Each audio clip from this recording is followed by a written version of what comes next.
주님 오심을 기다리는 우리 신광의 모든 성도님들 가운데 우리 주님 주시는 특별한 은혜와 은총이 있으시기를 주님의 이름으로 축원을 드립니다.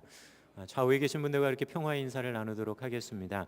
주님의 은총이 당신과 함께 하시기를 바랍니다. 자, 앞뒤에 계신 분들과 인사하실 때는요, 이렇게 인사하셨으면 좋겠습니다. 나도 사람입니다. 겸손하길 원합니다.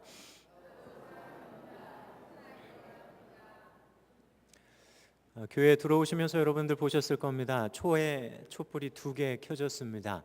이제 3개, 4개 켜지고 4개가 다 켜지면 이제 성탄을 맞이하게 됩니다. 저희는 지금 대강절을 보내며 주님 오심을 기다리고 있습니다. 그냥 시간이 흘러간다가 아니라 나를 위해 오신 주님을 기다리는 시간들을 보내고 있다.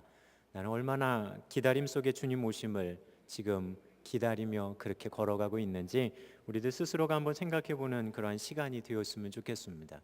또한 그러한 삶의 여정들 속에 이 땅에 오신 주님, 어쩌면 겸손의 왕으로 하나님이신 그분께서 우리에게 찾아오신 그 겸손한 모습에 대해 우리는 한 번 더 생각해 봐야 하는지 모릅니다. 자, 겸손이라고 하는 덕목은 믿는 사람이나 믿지 않는 사람이나 모두에게 삶을 살아감에 있어서 굉장히 중요한 덕목으로 생각들을 합니다. 그리고 겸손한 사람을 보면 인격적으로 성숙한 사람이다라고 흔히들 이야기하기도 합니다. 근데 우리가 가만히 들여다보면 이 겸손이라고 하는 단어 너무나 잘 알고 중요한 덕목이라고 이야기하지만 그 겸손을 삶 속에 이루어 간다라고 하는 부분은 결코 쉬운 일이 아닙니다. 왜냐하면 매 순간 자신을 들여다보고 자신을 점검하지 않으면 우리들 스스로도 모르는 사이에 겸손과는 거리가 먼 모습을 할 때가 너무나 자주 있기 때문에 그렇습니다. 우리는 흔히들 겸손의 반대말로 교만이라고 하는 걸 생각합니다. 근데 여러분 한번 생각해 보십시오. 나 교만해져야지라고 하는 생각을 가지고 움직이시는 분들 계십니까? 내가 좀 의도적으로 나 좀 교만해져 봐야 되겠다라고 생각하고 그래 나는 좀 교만해져야 되겠어 그렇게 생각하시는 분들 계십니까? 없습니다. 그렇게 생각하는 사람은 없고 찾아보기도 힘든데 이상하게 세상에는 교만한 사람들이 있습니다. 본인도 압니다. 의도적으로 교만해지려는 거 아닙니다. 근데 자신도 모르는 사이에 자신을 들여다보고 점검해 보지 않으면 교만한 자리에 가 있는 경우들을 종종 우리들 주변에서 보기 때문입니다. 자신도 모르는 사이에 주위의 분위기에 취해 자신의 본분을, 자신의 위치를 망각하는 일들이 일어나기 너무나 쉽다는 겁니다. 교만해지려고 해서 그렇게 되어지는 거 아닙니다. 의지를 가지고 교만해지려는 사람도 없습니다. 오히려 반대로 겸손해지려고 하는 의지를 갖지만 자신도 모르는 사이에 그런 교만이라고 하는 늪에 빠지게 되어지고 교만이 우리들 삶 속에 들어오는 모습들을 우리가 종종 볼 수 있기 때문입니다.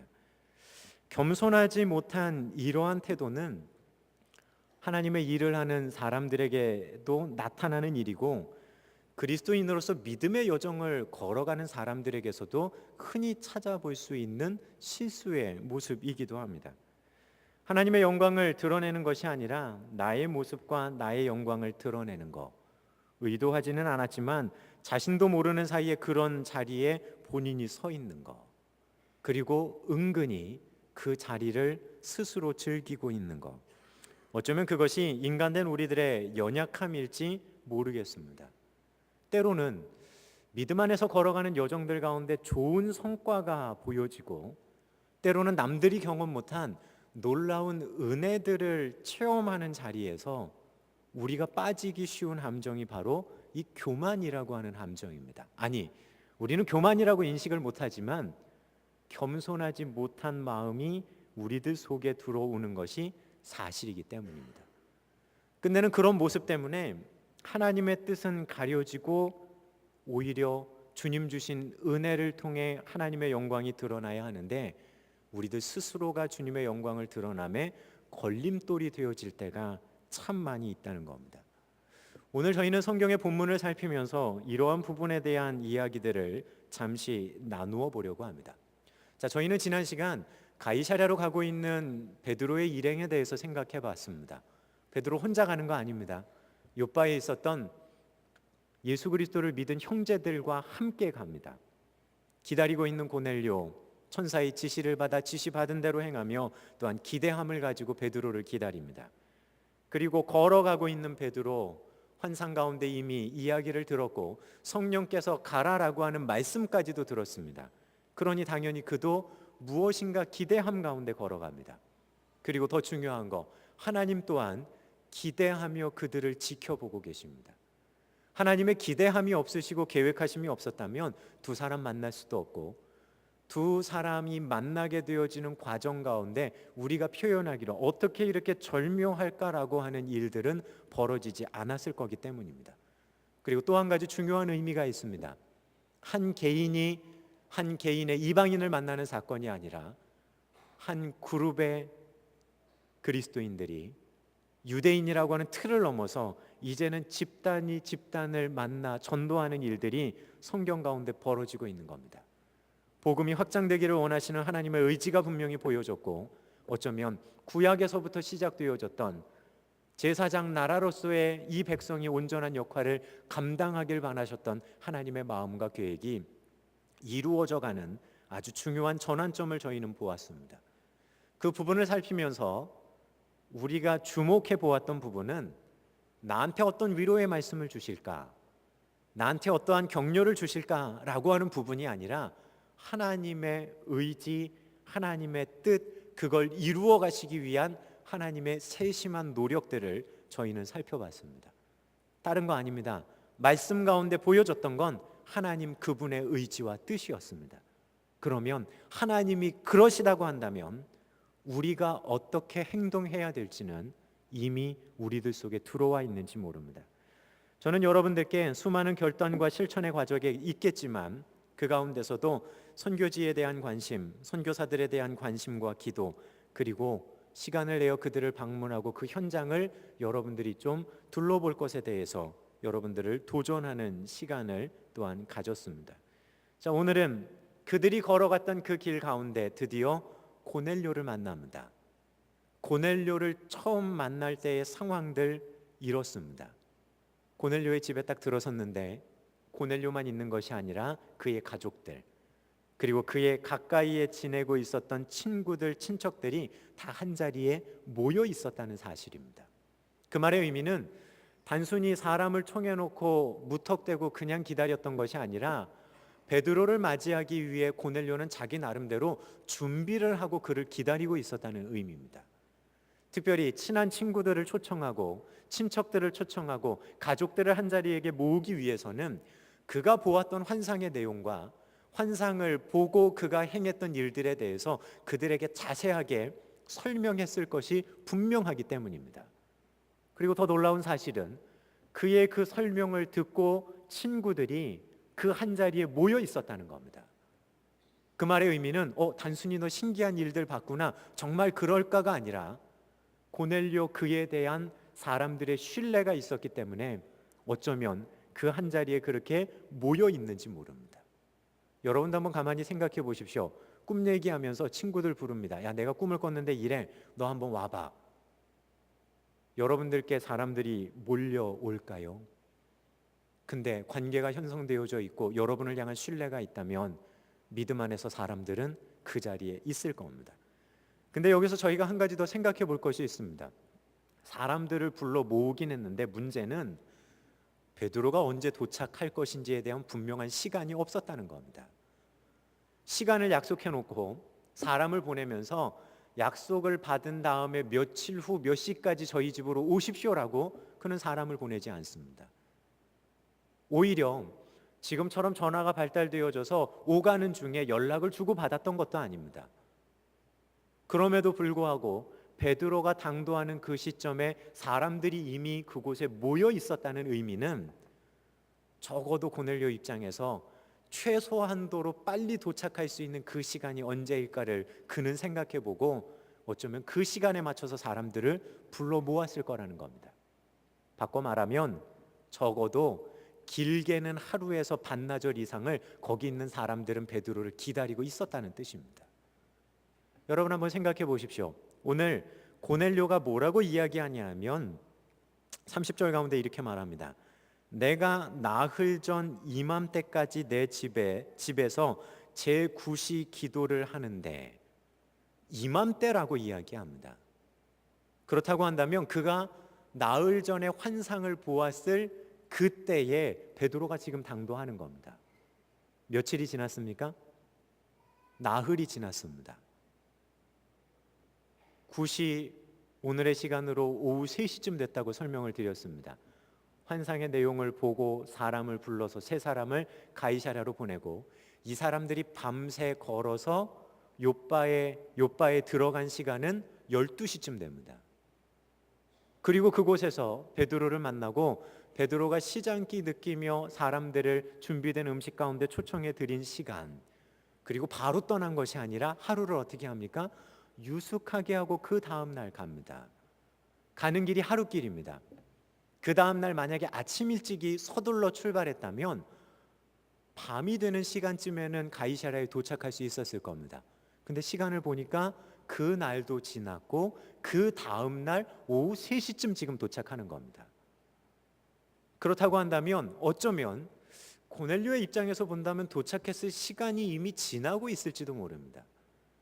그럼에도 불구하고 사람들을 다 모아놨다는 건 어쩌면 그들과 함께 하루 아니면 반나절 이상의 시간을 그들을 함께 모아놓고 보냈다는 이야기가 되는 겁니다.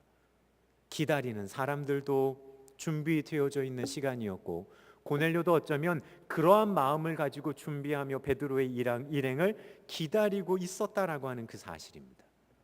그리고 그 시점에 베드로의 일행이 도착합니다. 자, 고넬료의 입장에서 본다면 천사가 지시한 그 사람입니다. 천사가 이야기하기 전까지는 요바에 베드로 시몬이라고 하는 사람이 있는지도 몰랐습니다. 그리고 천사의 지시를 받는 그 순간에도 정말 보내면 사람이 거기 있을까 그 확인하고 보낸 것도 아닙니다. 지시 받은 대로 보냈고 그 사람이 나흘 만에 천사가 이야기한 대로 요바에 있었던 그 사람, 정확하게 무드장이 시몬의 집에 있었던 그 사람이 자신 앞에 나타나는 겁니다. 어떤 마음으로 베드로를 맞이할까요? 오늘 성경에 베드로를 맞이하는 고넬료의 모습은 이렇습니다. 베드로가 들어올 때에 고넬료가 맞아 발 앞에 엎드려 절하니. 여기서 저희가 생각해 볼 부분이 있습니다. 절했다. 단순히 인사 아닐까라고 생각할지도 모릅니다. 집에 어떤 귀한 손님이 들어왔을 때 하는 인사가 아니었을까. 근데 절하다라고 하는 이 단어, 프로스퀴네오라고 하는 이 단어는 어떤 의미에서는 노예가 땅바닥에 엎드려서 주인에게 절하는 모습을 이야기하는 뜻일지 모릅니다. 그러한 의미에서 어쩌면 이 단어는 신적인 어떤 존재에 대해서 경배를 나타낼 때 사용되어지는 단어이기도 합니다. 그 말의 의미는 뭐냐 하면, 고넬료가 베드로가 들어올 때 베드로를 맞이하면서 어떤 마음을 가지고 베드로를 맞이했냐 하면, 단순히 존경받을 만한 사람이 한 사람 들어오는 게 아니라 신적인 어떤 존재가 들어와서 그를 맞이하며 그를 경배하는 심정으로 그 앞에 지금 절을 하고 있는 겁니다. 생각해 보십시오. 로마의 백부장입니다. 자신의 정복지입니다. 근데 그곳에 있는 한 사람이 들어온다고 로마 사람인 그 사람이 무릎 꿇고 그 사람 앞에 절하겠습니까? 그런데 그렇게 하는 겁니다. 어떤 살아있는 신적인 존재가 지금 천사의 지시를 받아서 내 앞에 와 있는 거다. 고넬료가 그렇게 반응할 만도 한 상황들이 이미 벌어졌고, 고넬료는 또한 그러한 풍토에 익숙해 있었던 사람입니다. 왜냐하면 당시에 로마가 지배하던 세상 속에는 실제로 살아있는 신이 있었기 때문입니다. 살아있는 신이 누구였냐면 바로 로마의 황제였습니다. 당시 지중해 사회 속에서 로마화 되어져 있는 도시들에는 황제에게 드려졌던 신전들이 있었고, 그 신전에서는 실제로 살아있는 황제에게 예배드리고 제사 지내는 일들이 행해지고 있었기 때문입니다. 그거에 익숙한 그가 사람이 살아있는 신적인 존재로 자신 앞에 나타났다는 것에 대해 어쩌면 너무나 자연스럽게 이렇게 반응하고 있는지도 모릅니다. 그런데 중요한 건 그렇게 반응하고 있는 고넬료에게 베드로가 지금 어떻게 반응하냐는 겁니다. 베드로도 자신에게 절을 하며 자신을 맞이하고 있는 고넬료를 보면서 어떤 생각이 들었는지 이렇게 반응합니다. 일으켜 세우면서 일어서라. 나도 사람이다. 단순한 인사를 주고받았다고 한다면 이런 말 표현 안 했을 겁니다. 근데 고넬료가 하는 모습을 가만히 보니까 사람을 대하는 태도가 아니라 신을 대하는 것처럼 그런 모습으로 다가오니까 베드로가 가서 그를 일으켜 세우면서 얘기하는 겁니다. 나도 사람이다. 사람이다. 베드로가 누굽니까, 여러분? 고넬료의 입장에서는 천사의 지시를 받아 만나는 사람입니다. 동시에 예수님의 수제자였고 이적을 행했던 사람이고 죽은 사람도 살렸던 사람이고 한 번의 설교로 3,000명을 회개시켰던 사람이기도 합니다. 베드로도 자신이 경험한 자신의 삶의 모습입니다. 그러면 혹시 고넬료가 그의 앞에 마치 경배하듯이 그렇게 절을 하는 모습들 가운데서 한편으로는 야, 내가 하나님의 그 놀라운 일을 하다 보니까 이런 일도 경험하는구나, 은근슬쩍 그 자리를 그렇게 넘어가 버릴 수도 있었을지 모릅니다. 근데 오늘 베드로의 반응은 그렇지 않습니다. 엎드려 있는 그 사람을 행동합니다. 붙잡아서 일으켜 세웁니다. 일으켜 세우면서 뭐라고 얘기하냐면 그의 가장 가까이에서 말하는 겁니다. 나도 사람입니다. 나도 사람입니다. 어쩌면 그 시간 베드로의 머릿속에는 나는 예수님의 제자다. 이적을 행했던 사람이다. 죽은 사람도 살렸었지. 한 번의 설교로 3,000명도 회개했지라고 하는 모습이 그의 속에 있는 것이 아니라 나도 사람이다. 연약한 사람이다. 예수님을 3번씩이나 부인했던 연약함이 있던 사람이다. 나는 갈릴리 어부고 배운 거 없고 비천한 사람이다. 어쩌면 그 마음이 그에게는 더 우선했는지 모릅니다. 그러니 주님의 일 하다가 은근슬쩍 높임 받을 만한 그 자리에서 베드로는 철저하게 낮아져서 이야기하고 고백하는 겁니다. 내가 사람입니다. 나 그렇게 쳐다보지 마십시오. 나 사람입니다. 나에 대해서 그런 행동하지 마십시오. 고넬료가 그렇게 대접하고 있는 그 순간 어쩌면 조금은 마음이 흔들릴 법한데 베드로는 분명하게 자신을 그렇게 인식하고 있습니다. 그리고 그렇게 고백합니다. 나도 사람입니다. 베드로가 자신을 나도 사람입니다라고 고백하는 이 모습은 어떤 특별한 신학적인 의미가 들어간 게 아니라 어떤 특별한 어떤 논리적인 뭔가를 이야기하는 게 아니라 한 가지입니다. 사실을 얘기한 겁니다. 사실을 얘기한 것뿐입니다. 다른 거 얘기하지 않습니다. 사실을 얘기한 겁니다. 나 사람입니다. 사실 얘기한 거예요. 근데 우리가 이 땅에서의 신앙생활을 해 나가다 보면 은근슬쩍 우리들 신앙의 여정들 가운데 그런 교만한 마음이 들어올 때 있습니다. 뭐냐 하면 내가 뭔가 특별한 것을 봤는데 내 삶에 이런 특별한 경험이 있는데 그거에 대해 누군가에게 이야기하면서 남을 도전하고 격려하는 마음이 아니라 은근슬쩍 인정받으려고 하는 마음이 혹시 있진 않으십니까? 은근슬쩍 나 이런 사람입니다라고 하는 거 얘기하기 위해서 과거에 내가 주님 앞에서 이런 경험했습니다라고 얘기하지 않으셔요? 근데 오늘 베드로는 뭐라고 얘기하는 줄 아십니까? 우리랑은 비교 안 되는 경험을 하고 있었던 그 사람마저도 자신 앞에 무릎 꿇고 경배하는 듯한 그 고넬료 앞에 그 사실 얘기하는 겁니다. 나도 사람입니다. 나도 사람입니다. 하나님이 베풀어 주신 은혜들, 신앙의 여정 가운데 우리가 경험했던 놀라운 일들이 자신을 드러내는 수단으로 사용되어지는 게 아니라 하나님 그분이 더 온전하게 드러나실 수 있도록 사람들의 시선을 그리로 돌리고 자신은 그 중가운데서 빠지는 것, 그것이 지금 오늘 베드로가 가지고 있는 모습이었다라고 하는 사실입니다. 베드로는 지금 이상한 얘기하는 거 아닙니다. 사실 이야기하는 겁니다. 그리고 그게 사실입니다. 옆에 있는 분들하고 다시 한번 그렇게 이야기하시겠습니까? 나도 사람입니다. 그게 사실입니다. 옆 사람 바라보면서 혹시 이상한 거 기대하지 않으셔요? 옆 사람 바라보면서 뭔가 신비한 거 기대하지 않으십니까? 기대하지 마십시오. 기대하지도 말고 기대하게 하지도 마십시오. 우리가 얘기할 수 있는 건 한 가지예요. 뭐요? 나도 사람입니다. 목사 바라보지 마십시오. 신광교회 등록하러 오시는 분들께 다 얘기합니다. 사람 쳐다보지 말고 목사도 쳐다보지 마시고 하나님만 쳐다보십시오. 그 말의 의미는 또한 그렇습니다. 사람 바라보다 실망할 수 있습니다. 근데 기억하십시오. 왜요? 사람이니까. 사람이니까 실수할 수 있습니다. 근데 이상한 건 우리는 옆에 있는 성도들을 바라보면서 사람으로 대하는 게 아니라 완벽한 인격자, 완벽한 성도로 만들어 놓습니다. 본인은 그렇지 못하면서요. 그리고 그 사람이 뭔가 실수하면 뭐라고 얘기하냐면 그의 행동의 모습 때문에 내가 상처받았다고 얘기합니다.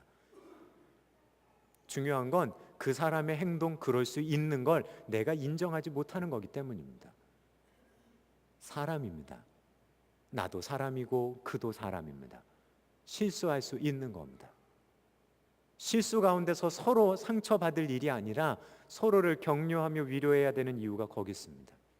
더 중요한 거 있습니다. 여러분들이 주님 안에서 받은 직분들이 있고 주님 안에서 여러분들이 받은 믿음의 분량이라는 것이 있고 은사라는 것이 있습니다. 근데 그 은사의 부분에 있어서 기억하십시오. 나 이런 은사 받았습니다.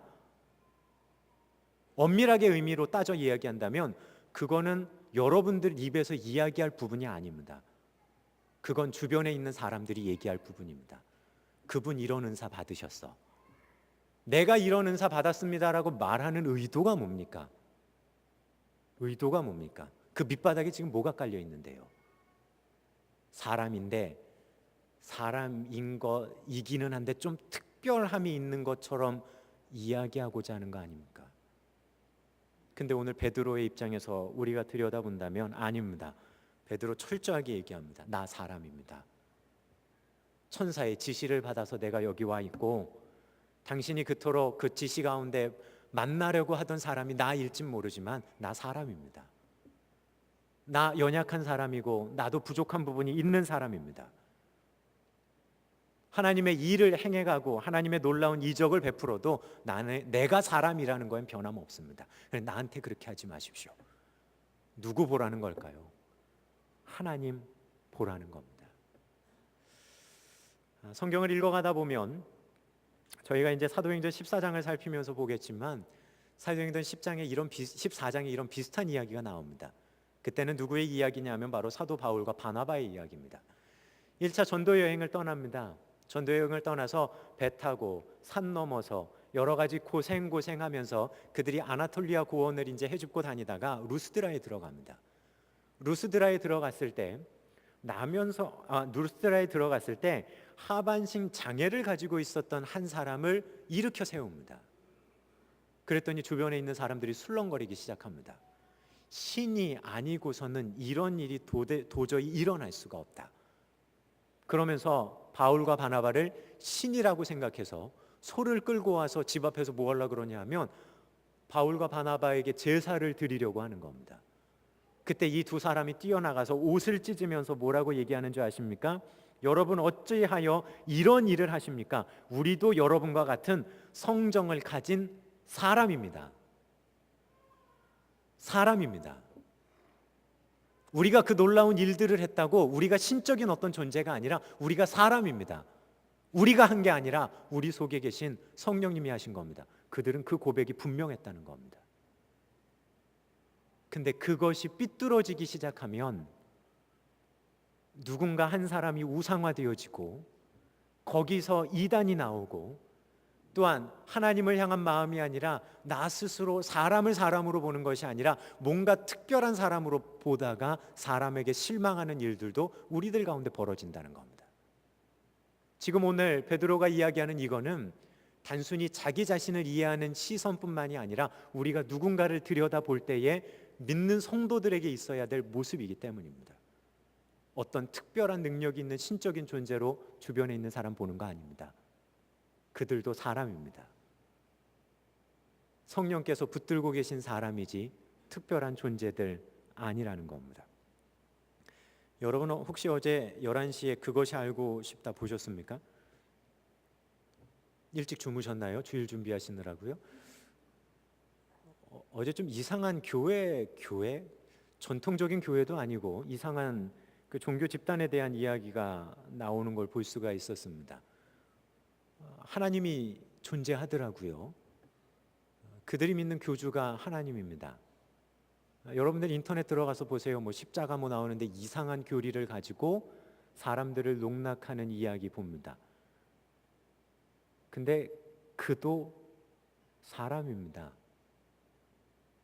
근데 사람을 사람으로 생각하지 않고 이상한 존재로 만들다 보니까 그런 사람이 출현하는 겁니다. 또한 그 위치에 있는 그 사람, 본인이 사람인 거 망각하고 자신이 뭔가 특별한 무엇인가로 착각하다 보니까 자신의 본분을 벗어나는 겁니다.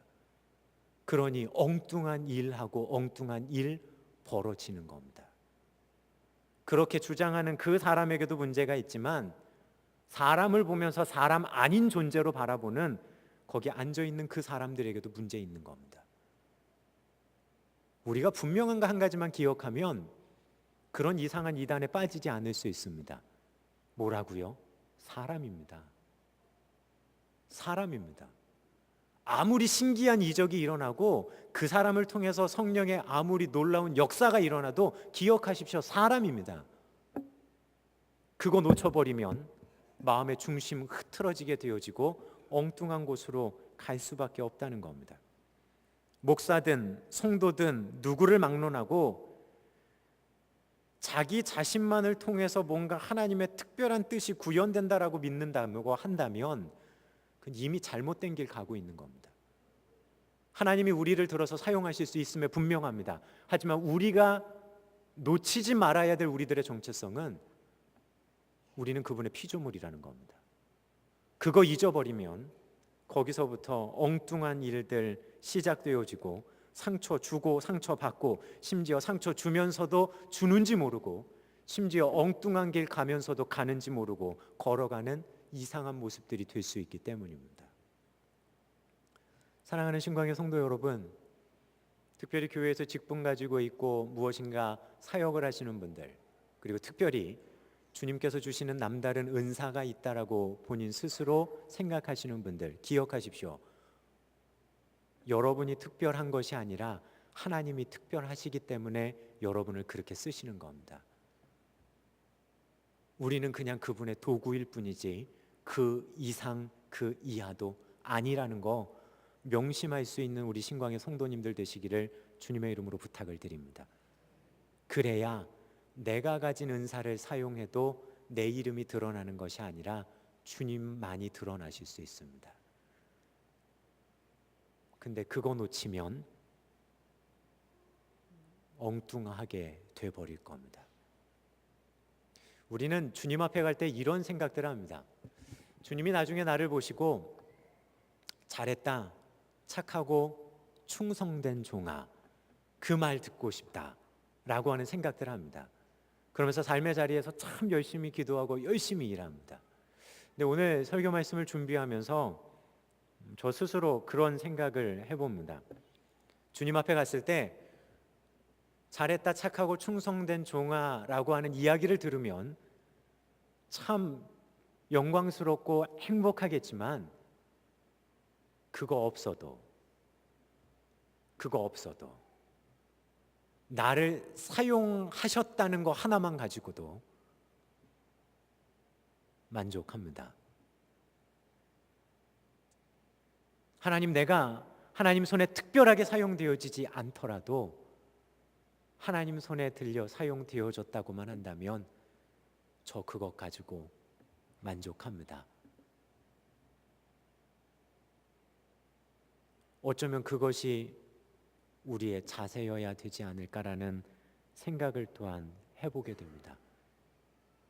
하나님께 인정받아야지 하나님 나 인정해 주시는 종이야, 그것이 아니라 부족한, 하염없이 부족한 인간인 나를 내가 감히 하나님의 손에 사용되어졌다는 거, 저 그것만 가지고도 하나님 너무 감사하고 감격할 따름입니다. 소망하기는 주님 앞에서 우리가 너무나 당연히 가져야 될 그런 겸손한 마음으로 주님만 온전히 드러내는 우리 신광의 모든 성도님들 되시기를 주님의 이름으로 부탁을 드립니다. 오늘 당회입니다. 새로운 임원들 뽑힙니다. 내가 임원이야가 아니라 우리들 속에 있어야 될 건 우리도 사람이고 연약한 사람입니다. 하나님의 손에 쓰임 받을 수 있다면 그것만으로도 감격하며 최선 다해야 하는 것이 바로 우리의 모습이어야 하기 때문입니다. 소망하긴 그런 믿음의 길 가는, 그런 제자의 길 가는 여러분과 제가 되기를 간절히 소망합니다. 기도하겠습니다.